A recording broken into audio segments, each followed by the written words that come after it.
Welcome back to the channel, everybody. Today we're going to talk about the song That's Alright Mama and its history. So the story of That's Alright Mama begins long before Elvis Presley ever set foot in Sun's studio. Its roots stretch deep into the Delta, into the heart of the post-war blues. In 1946, Arthur Big Boy Crudup, a Mississippi-born bluesman known for his raw voice and driving rhythm, recorded a song for RCA Victor in Chicago called That's Alright.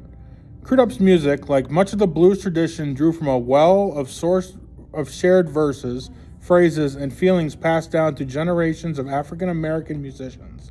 His lyrics echoed either lines from Blind Lemon's Jefferson, That Black Snake Moan, recorded 2 decades earlier. In the blues, that kind of borrowing wasn't theft, it was lineage. When RCA reissued the song in 1949 under the title That's Alright Mama, they pressed it on their new 45 RPM format, targeting the growing rhythm and blues market. That move meant simply to modernize distribution, ensured the song's survival. A few years later, a shy teenager from Memphis named Elvis Presley would find it and turn it into something that changed the world. By 1954, Memphis had become the crossroads of American sound. Gospel, country, and blues spilling out of every bar, church, and radio. At the center of it all stood Sam Phillips, the visionary founder of Sun Records. Phillips had long believed that if he could find a white singer who could capture the feeling, the soul, and the freedom of black music, he could bridge the racial divide that ran through the South. That summer, Elvis Presley walked into his life. He was a polite, nervous 19-year-old truck driver from the Crown Electric Company, wearing his hair slicked back and carrying a cheap guitar. Phillips paired him with 2 seasoned local musicians, guitarist Scotty Moore and bassist Bill Black, to see if anything might come of it. Their first sessions went nowhere.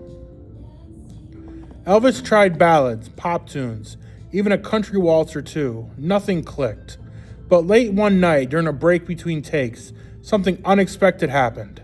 Elvis started fooling around, strumming his guitar and half joking his way through a jumpy, sped-up version of Arthur Crudup's That's Alright. Scotty Moore joined in with bright, jazzy fills. Bill Black started slapping his bass. The tempo quickened and the room came alive. Sam Phillips looked up from the control booth, startled. "What are you doing?" he asked. "Try to do that again." They did, and Phillips hit record. In that unrehearsed moment, something new was born. Crudup's weary blues shuffle had been reborn as an electrifying, up-tempo mix of rhythm, country twang, and youthful joy. The song lasted just under 2 minutes, raw, unpolished, and utterly alive. Because Sun Records only had a single-track recorder, there was no overdubs or fancy effects. What they captured was the sound of pure energy, a collision of styles that would soon be called rockabilly. 2 weeks later, Sun Records released a single That's Alright on the A-side, and Bill Monroe's Blue Moon of Kentucky on the B-side. It was the perfect pairing, the blues meeting bluegrass, the sound of 2 Americas fusing into one. The song landed in the hands of Dewey Phillips, no relation to Sam, who hosted the widely popular Red, Hot, and Blue radio show on WHBQ in Memphis. On the evening of July 8, 1954, Dewey dropped the needle on That's Alright. The reaction was instant. The phone lines lit up. Listeners flooded the station with calls, demanding to know who the singer was. Many thought he must be black. Others swore no white man could sing with that kind of rhythm and soul. Dewey kept replaying the song over and over again, more than a dozen times that night, as the calls kept coming. But there was one problem. Nobody could find Elvis. That's where another Memphis radio personality, Wink Martindale, entered the story. Wink, who would later become a nationally known television host, was working at the same station that night. When Dewey realized he wanted Elvis on the air for an interview, he asked Wink to help track him down. Wink called the Presley home, and Elvis's mother, Gladys, picked up. She told him Elvis wasn't there. He'd gone to the movies at the Suzor Theater on North Main Street. Without hesitating, Wink jumped into his car and drove straight there. When he arrived, he spotted Elvis sitting quietly in the dark watching the film. Wink approached him, leaned down, and whispered that Dewey Phillips had just played his record on the radio and that Memphis was going wild. Dewey wanted him at the station immediately. Elvis was stunned. He had no idea his record had even been played yet. Flustered and excited, he rushed out of the theater and headed downtown to WHBQ. When he arrived, Dewey was already on the air. To calm Elvis's nerves, he didn't tell him that the microphone was live. He asked simple questions starting with, "What high school did you go to?" Elvis replied, "Humes High." That short exchange told listeners what they wanted to know.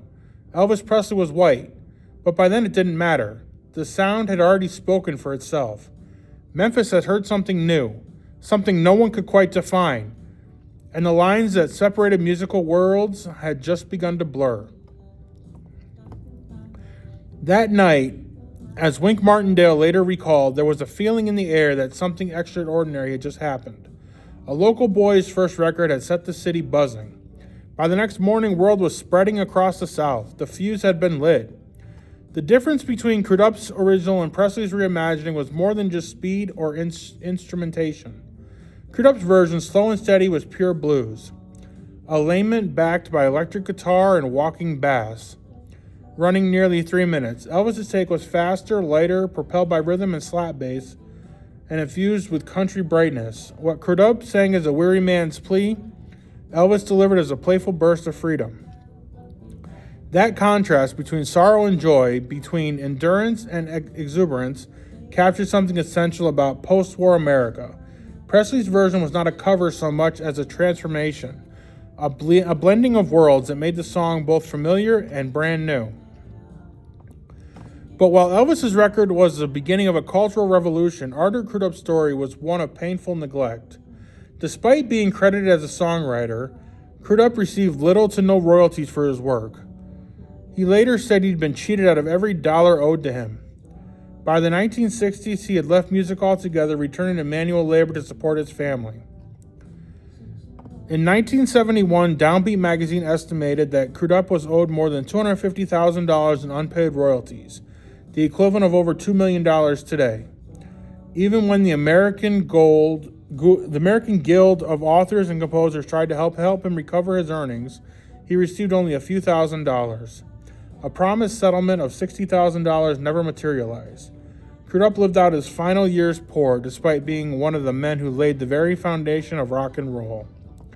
His story reflects the broader injustice that shaped the early years of the music industry, a system where black creativity often built white prosperity and where credit and profit rarely aligned with cultural contribution. And yet, throughout that injustice, something enduring was born. That's All Right, Mama became one of the most important records in American history. It bridged the gap between rhythm and blues and country, between black and white, between the old South and a new generation ready for change. When the song re-entered the charts in 2004, 50 years after its first release, it reached number 3 in the United Kingdom. Decades later, its spark still burned. The story of That's All Right, Mama is ultimately the story of America itself, a nation of contradiction, of creativity and inequality, of joy and pain intertwined. One song, two men. Arthur Crudup gave it its soul, Elvis Presley gave it its wings. Together, they created a sound that changed the world forever.